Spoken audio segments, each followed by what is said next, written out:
I want to start by speaking to the loved ones of Renee Good. I am so sorry for your loss. I hope that the memories you cherish offer some small comfort to you in the days that follow.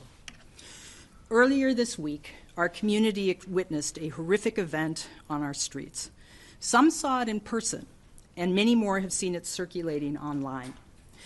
Whatever your opinion is about what happened, this was a traumatic event. Since this happened, I have been on the phone and in meetings with law enforcement, justice leaders, elected officials, discussing ways to ensure a thorough and transparent investigation, how that can occur, and be shared with our office. On Wednesday, our immediate focus was ensuring that an agreement could be reached for a joint investigation with the BCA and the FBI. To be clear, and I want to be very clear about this is not because we have concerns about the FBI investigation. Our efforts in advocating for a joint investigation is not an attack on the FBI. We have had a strong working relationship with the local FBI field office throughout my administration.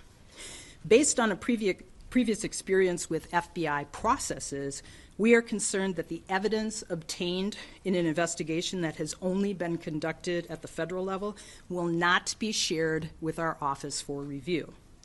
In the past, the FBI has invited us to see a high-level overview of their investigation, but we were prohibited from seeing the entire investigation or talking about what we saw in that PowerPoint publicly.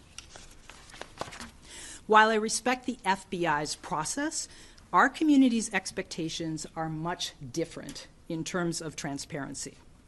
This community expects to understand what the evidence is and the justification for any decision that might be made. To that end, I cannot overstate the importance of a local investigation, or at least access to the federal investigation by the BCA. Without it, we will not have the ability to be transparent with our community about the results of the expectation or, as I said, any decision that might come of the review. And let me be clear, we have no preconceived opinion on what the evidence will show. Making a charging or decline decision in an officer-involved case requires us to evaluate the evidence in the context of complicated legal issues. For that reason, we cannot reach a conclusion about any outcome here. Our goal must be to ensure that a thorough investigation is completed at the local level so that our community can have transparency. We do not yet know if there will be sufficient evidence without the FBI case file to even make a charging decision. The FBI currently has, for example, Ms. Good's car, the shell casing, and witness interviews. The FBI has taken the car, and so any forensic analysis that comes from that would not be available to us unless they were sharing that. To be clear, when a state investigation happens by the BCA or any local agency, they submit the case to our office for evaluation of potential charges.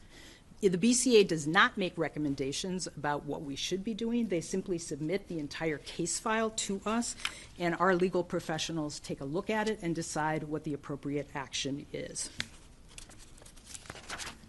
That is the normal process that we've had here since about 2020.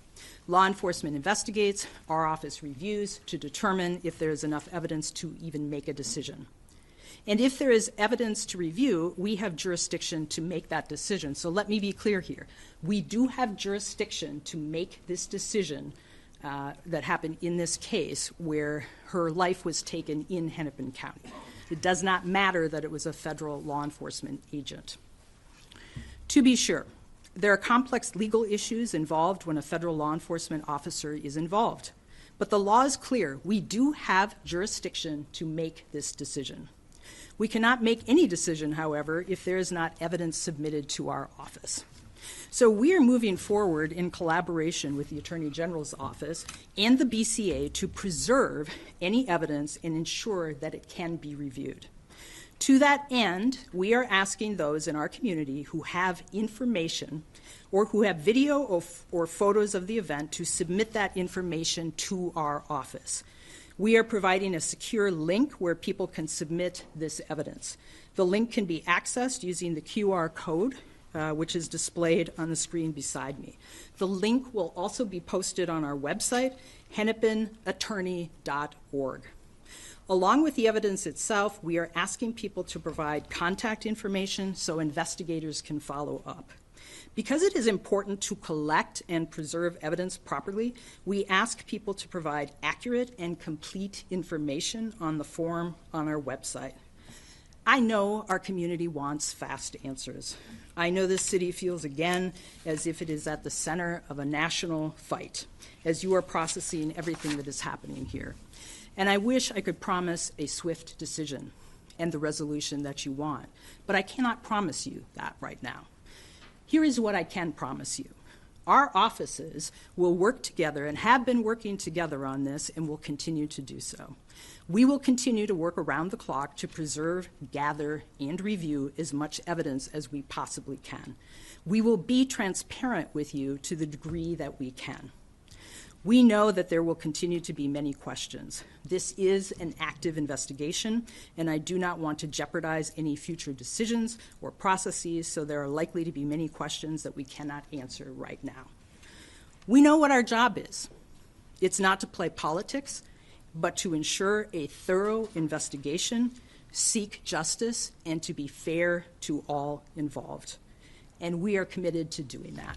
Here's our Attorney General, Keith Ellison. Thank you, County Attorney Moriarty. Thank you for gathering us today. I just want to be perfectly clear. The pressure